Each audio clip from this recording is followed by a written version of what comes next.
এতক্ষণও কিন্তু আমাদের মাঝে গান চলছে, কি করেন আপনারা? হ্যাঁ, গান কিন্তু এতক্ষণ আমাদের মাঝে চলছে। যিনি আজকে আমাদের মাননীয় প্রধান অতিথি এবং ওনার সফরের সঙ্গে জানারা সকলের কাছে আমি সালাম শ্রদ্ধা রাখি। অতীব মূল্যবান বক্তব্য, তাত্ত্বিকপূর্ণ, আধ্যাত্মিকতায় পুরো পরিপূর্ণ যে বক্তব্যগুলো, যে কথাগুলো আমাদের মাঝে উনি রেখেছেন, যিনি ন্যায় পরায়ণ, নিষ্ঠাবান, সত্যবাদী, ন্যায়ের যিনি প্রতীক, আমাদের সালাউদ্দিন মাহমুদ জাহিদ ভাই, তার কাছে শ্রদ্ধা রাখি, ভক্তি রাখি। সফর সঙ্গী জানারা সকলকেই সালাম শ্রদ্ধা ভক্তি রাখি। একটা গান ওনাকে শোনাইতে চাইছিলাম, সুযোগটা হইল না। হ্যাঁ, না না না, এখন পালাই যাইতে হবে, অনেক সময় চলে গেছে। পালায় না গেলে আবার সমস্যা হবে। তুমি যখন ভিতরে ঢোকেন তখনই আমি গানটা লিখেছিলাম। যা হোক, আবার যদি দেখা হয় তাহলে কখনো ওনাকে শোনাবো। এর আগেও কয়েকবার দেখা হয়েছে, কিন্তু এত মানুষের ভিড়ে আমার মতো ছোট মানুষের কথাটা তো মনে থাকে না। অনেকবারই দেখা হয়েছে, গানও শোনাইছি। এবার আমরা চলে যাবো পালায়। আমাদেরকে পালা বন্টন করে দেওয়া হয়েছে আজকে আদি আদম এবং বিশ্ব নবী। আমাদের পালাটা কি বাবা? আদি আদম বিশ্ব নবী, তাই তো? মনে আছে নাকি আপনাকে? এই কারণেই জিজ্ঞাসা করলাম, আপনারা মনে রাখছেন কি মনে রাখেন নাই? আমি অধম হেলাল, আপনাদের দেশের সন্তান, ভালো একজন গায়ক, ভালো একজন শিল্পী, ভালো একজন জ্ঞানী বক্তা। ওই মানুষটার জুতা জোড়া ঘোরাইয়া দেওয়ার মতো যোগ্যতা আমি এখন পর্যন্ত অর্জন করতে পারি না। আজকে আমার যার সাথে গান, আমার বাবাজান মহারাজ আবুল সরকার, বাবাজানকে রাখা হয়েছে বিশ্ব নবীর ভূমিকায়, আমাকে রাখা হয়েছে আদি আদমের ভূমিকায়। আমি আদি আদম থেকে একটি গান রাখবো, সাথে কিছু কথা থাকবে আমার, এবং ওনার কাছে জানার জন্য, বিশ্ব নবী সম্বন্ধে জানার জন্য আমি কিছু আলাপ রাখবো। আলোচনা সাপেক্ষে উনি আমাদেরকে বোঝাবেন।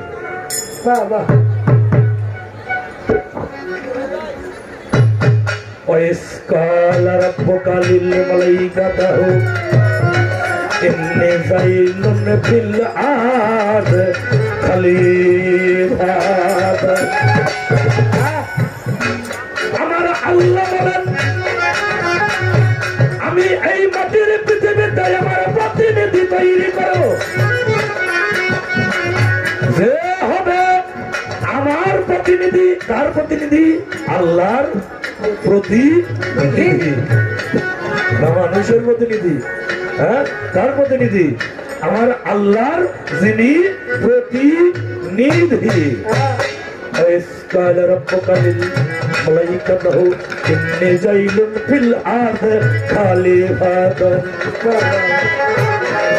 আমি প্রতিনিধি সৃষ্টি করব, তৈরি করব। ইন্নে খালাকাল্লাহু আদম আলা সুরাতিহি, আমার আপন সুরত আমার আদমকে আমি দান করব।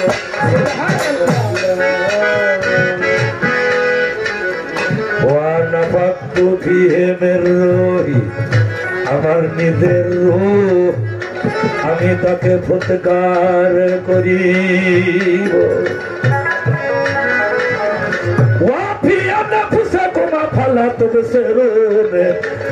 আমি তাহার নফসের সাথেও মিশ্রিত হয়ে আসি। কথা বেশি বলবো না, এই কথা আমি এই কারণেই বললাম, আমার পালাটাকে দাঁড় করানোর জন্য বেশি কথা আমি বলবো না। আমি দেখবো আমার বাবাজি কোন জায়গা থেকে শুরু করে, কারণ আমার আমাকে দেওয়া হয়েছে আদি আদমের ভূমিকা। আমি বুড়া মানুষ তো, আমার এই জন্য আদি আদমের ভূমিকা দিতে। আমার বাবা দি পোলাপান মানুষ, তারে দেওয়া হয়েছে বিশ্ব নবীর ভূমিকায়। তো আমি একটা গান আগে রাখি, তারপরে বিশ্ব নবী সম্বন্ধে জানার জন্য আমি ওনার কাছে কিছু আলাপ রাখবো।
শেষে তো আদম সফি দেখো আজাজিল হয়েছে পাপি।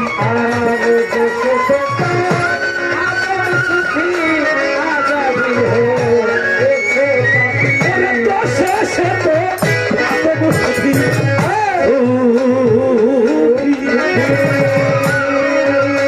বাবা আজাজিল হয়েছে পাপি।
इसकुल्ला मलाइकाताहु जुदुली आदामा सजदा फसजदु इल्ला इब्लिसा वास्तकबरा वा काना मिनाल काफिर।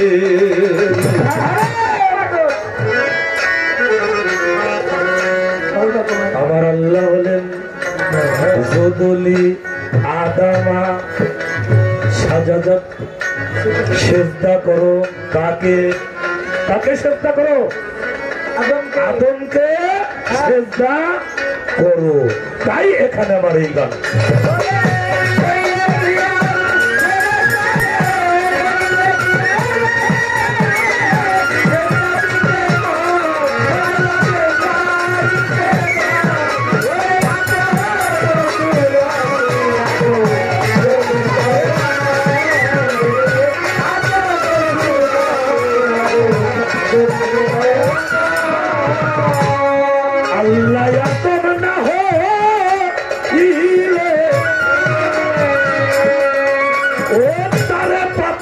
তো সেজদা দিলে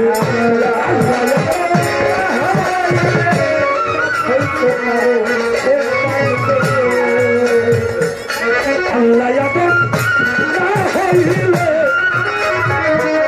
পাপ হইত সেজদা দিলে ছেলে কি গুনাহ তারাই বলে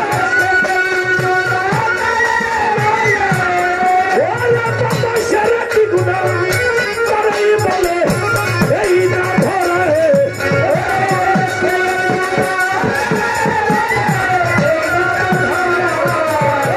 ছেলে কি গুনাহ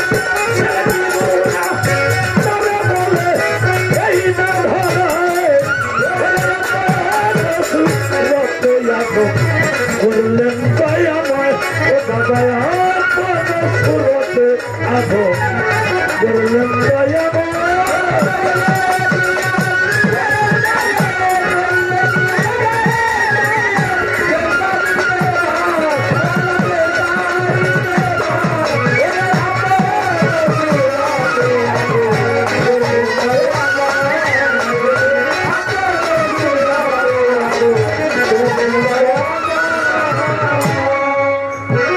जगत यादवी होले आदम सीने आदम सीने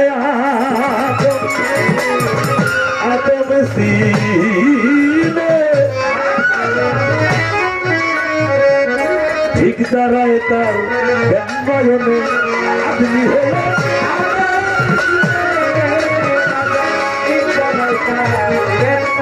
ओरे बाबा आदमी होले आदम सीने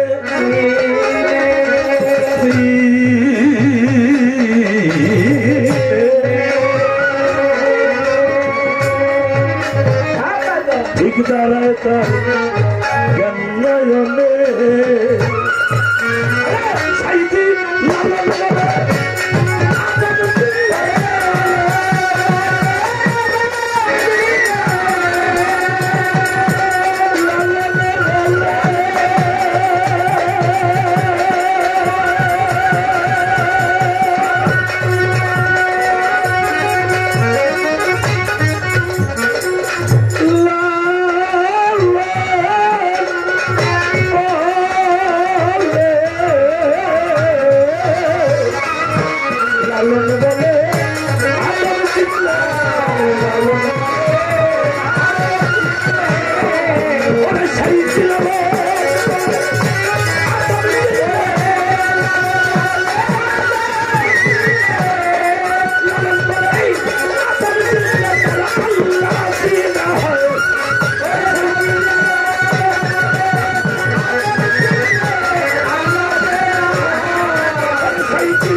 हमारा आदम के सृष्टि करलें जुलजालाल किबरिया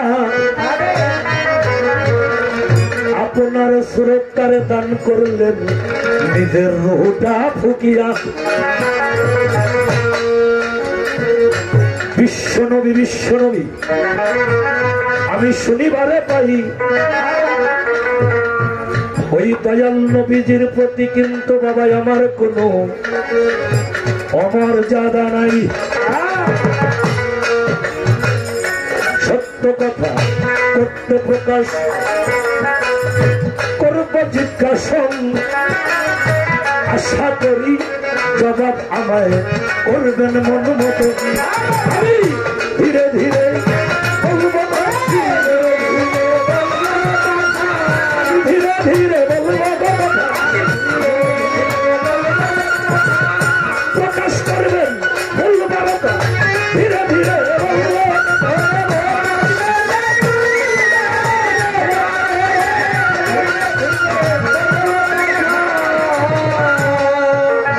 আদমকে সৃষ্টি করেছে তার প্রমাণাদি পাক কোরআন কালাম পাকে গেছে রয়া। আমার দয়াল নবীর সৃষ্টি রহস্য আমায় দিবেন কয়া। সর্বপ্রথম দয়াল নবী কি অবস্থায় ছিল? আগুন পানি বাতাস মাটি বাবা যখন না হয়েছিল, তখন আমার নবী ছিল,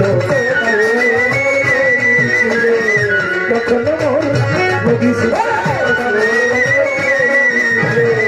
বসতিটা কোথায় হইল? তখন আমার নবী ছিল।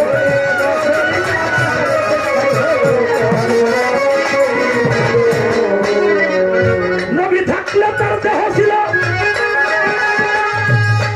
আকার ছিল ভাই।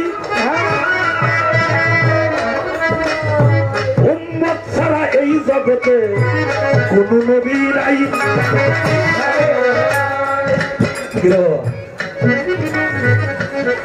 নবী থাকলে তার দেহটা অবশ্যই ছিল, তার একটা আকার ছিল, তার আকৃতি ছিল, তার সুরত ছিল। আদমকে সৃষ্টির যেমন দলিল প্রমাণ আছে, আমার নবীর সুরত তার সৃষ্টির কোন দলিল পাতি কোরআন শরীফে আছে কিনা বাবা?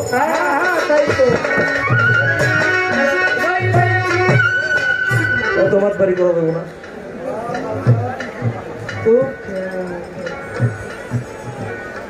কি বাবা জানা দরকার না মাগো? একটু আওয়াজ দিয়ে কয়ে। আর যদি দরকার না হয় তাহলে আর প্রশ্ন করুন না, খালি গান গাই এই করে। ওই যে বলছেন আমাদের আজকে যিনি প্রধান অতিথি, হ্যাঁ কি বলছেন? আইলাম আর গেলাম, পাইলাম আর খাইলাম, দেখলাম শুনলাম কিছুই বুঝলাম না। কথা সত্য।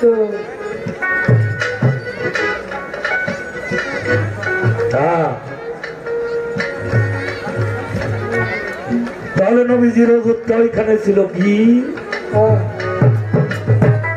নবী থাকলে তার নবুয়তটা অবশ্যই। হ্যাঁ 313 জন হলো নবী, 1,24,000। কেউ কয় মতান্তরে 2 লক্ষ, আমার কাছে মতান্তর নাই বাবা। হ্যাঁ 1,24,000 পয়গাম্বর আর 313 জন হইল নবী, যারা নবুয়ত প্রাপ্ত তারা হইল নবী। নবুয়ত যারা পায় নাই তারা নবী হইতে পারে? ওই দেশের নবুয়তটা ছিল কি? কার কাছে জারি করেছিল? এই আকার আকৃতি দেহ ছিল কি? উনি আশ্রয় করেছিলেন কার উপরে? এই গেল একটা কথা। একটা কথার মধ্যেই অনেকগুলো কথা নিহিত আছে বাবা।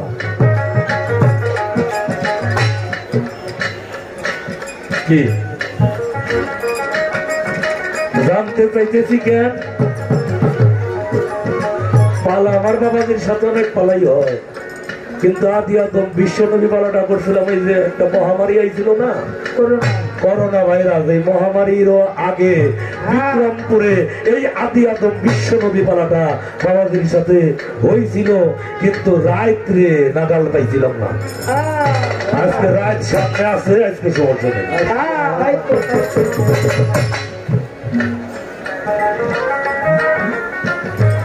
যেহেতু বিশ্ব নবী,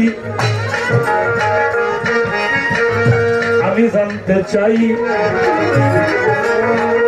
আমার সামাজিকতায় কিছু লোক আমার নবীকে স্বীকার করে নাই। বুঝছে?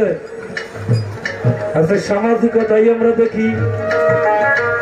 আমার দয়াল নবীদের যে দিন, যে ধর্ম, যেই কালাম, যেই কথা, আমার সনাতন ধর্মাবলম্বী যারা আছেন তারা আবার বেজার হইন না, তারা বেজার হইন না। এইটা কি তারা পরিপূর্ণ ভাবে মানে? যারা খ্রিস্টান তারা কি আমার নবীকে মানে? যারা বৌদ্ধ তারা কি আমার নবীকে মানে?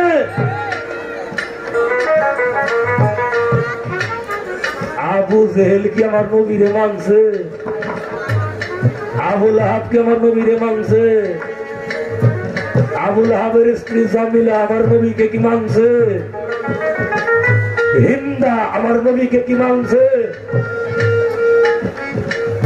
এমনি ভাবে সামাজিকতায় দেখা যায় আমার নবীকে অনেকেই মানে নাই, এখনো মানে না। আমি জানতে চাই তাদের কাছেও কি নবী আছে?